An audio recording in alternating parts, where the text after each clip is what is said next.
Good morning, everybody. I'm Ed Parcaut with Bobby Atkins, and this is the Veterans Edition of Real Estate Jerky. How you doing, Bobby? Doing pretty well. How about yourself, Ed? Good. Week's almost over.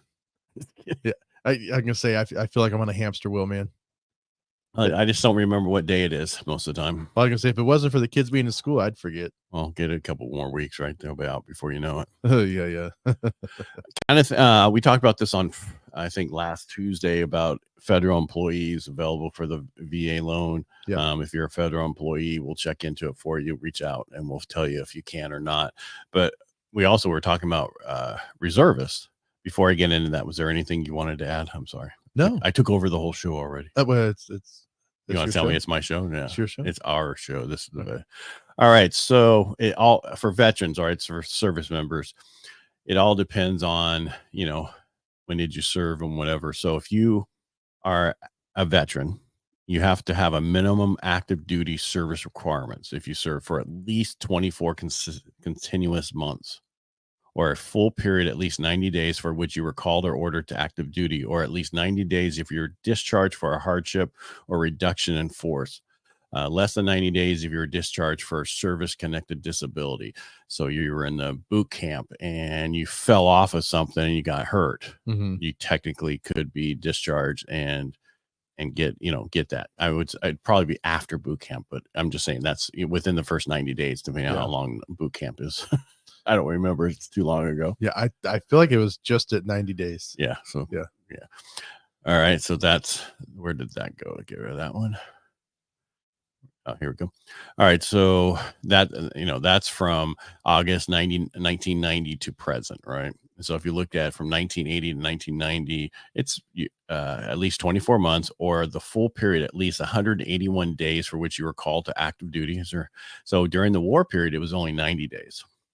Gotcha. So it was double the time, and at least 181 days if you're discharged for a hardship or reduction in force, and at least 181 days for discharge for service-connected disability. So they changed all that. So after 1990, they took it from 181 days to 90 days. So there's the difference. Because I've had some people who got hurt in boot camp or other stuff, and they're not veterans.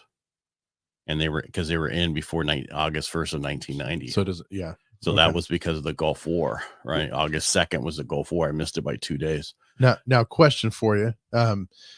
So my very first, veteran transaction, he was not able to provide documentation for some reason. He couldn't get a VA loan. It's been like 6-7 years now. So I can't remember everything, but so he had to do a CalVet. How does that work? Well, the CalVet, if you can do a CalVet, you should be able to do a VA loan. Maybe it was because it wasn't enough. So what year was it? Well, he served in Vietnam. Okay, then he's fine. But the question is, what year was this? That would have been 2017. Mm-hmm. I don't know. Maybe he couldn't find out his information. Yeah, I don't know. But it was one of those things like I was, it was way over my head at the time. Well, the thing is probably didn't realize where you can order your DD-214 now. Where before no one really knew how to do it, but thank goodness for the interweb. It's so much easier now to get certain things that you weren't able to get before, right? Mm-hmm. And if you served at certain times, they'll have that information, except for in 1971, they lost a lot of records in a fire.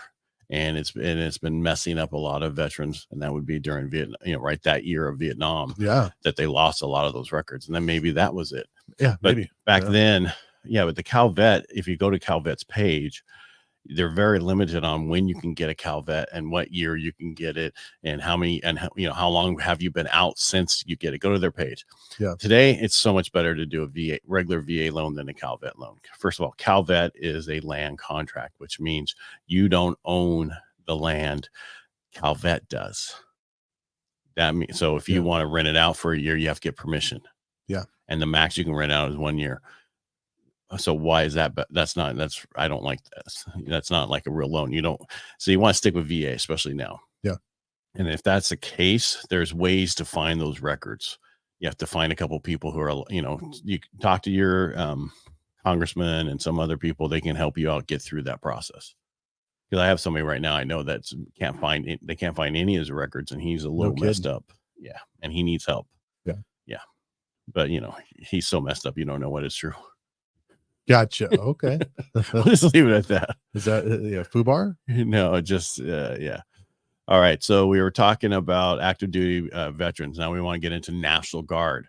And it's funny because my son's in the Army, so they make fun of the National Guard when they go through. They're not really in. So you have to, during the National Guard from August 2nd to 1990 to present, you have to serve for at least 90 days of active duty to meet the service requirement. It does not say that you have to go overseas.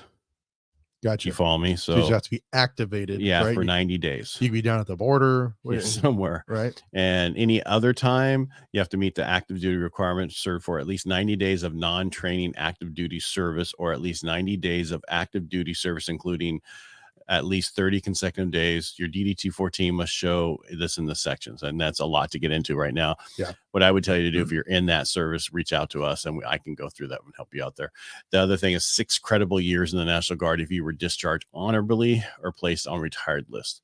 That would mean that you didn't get active duty. You didn't do the other thing. You have to do at least 6 years, and they look at the time period. Yeah. For reserve members, again, Gulf War period, August 2nd, 1990 to present, you have to serve 90 days of active duty to meet the minimum service requirement. So if you're in and you did act 90 days, you're automatically in. You follow me? Yeah. Any other period of time, again, 90 days of non-training. So you can't go in for 90 days of training at a place. And you actually have to be active duty, right? Not a training thing.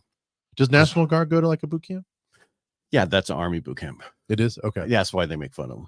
Oh, because there's 2 sections and they're like, he's going home because they get not kicked out of boot camp, but they finish boot camp and then they take off their stuff because they don't have a barracks anymore, put on their civilian clothes and go home. Oh, okay. Yeah, it's because I remember when I was there, I was like, what the heck's going on? My son's like, oh, that's National Guard. Gotcha.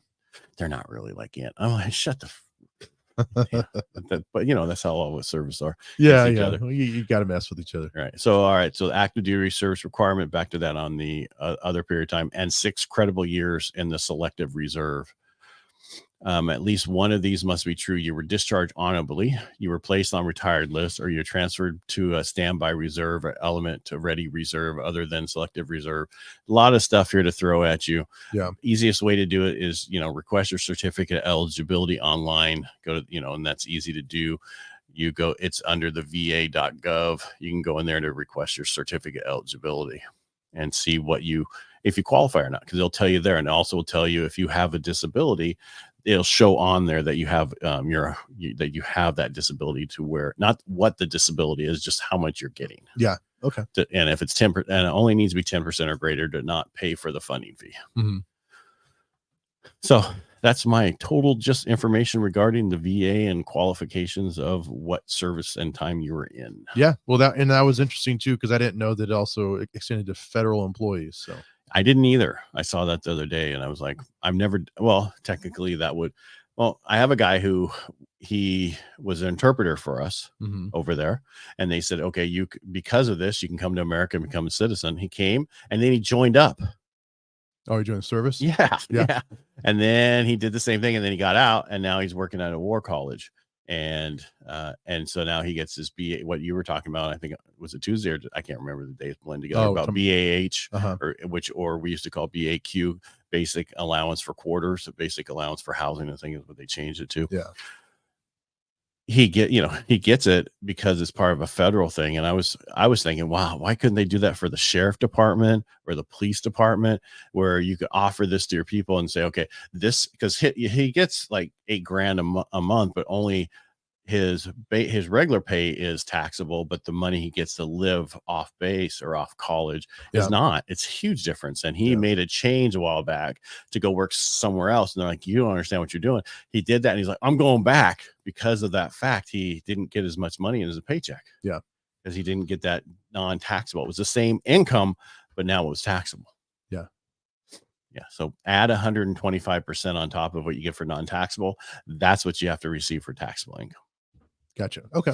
Yeah, because how we do that is when we have somebody who is on Social Security, we can gross up, or just on VA related benefits, right? Where for being disabled, we can gross it up 120 to 125% so that they can, because that we're saying, okay, you make really technically, if you were getting a paycheck, you would make 25% more because of taxes.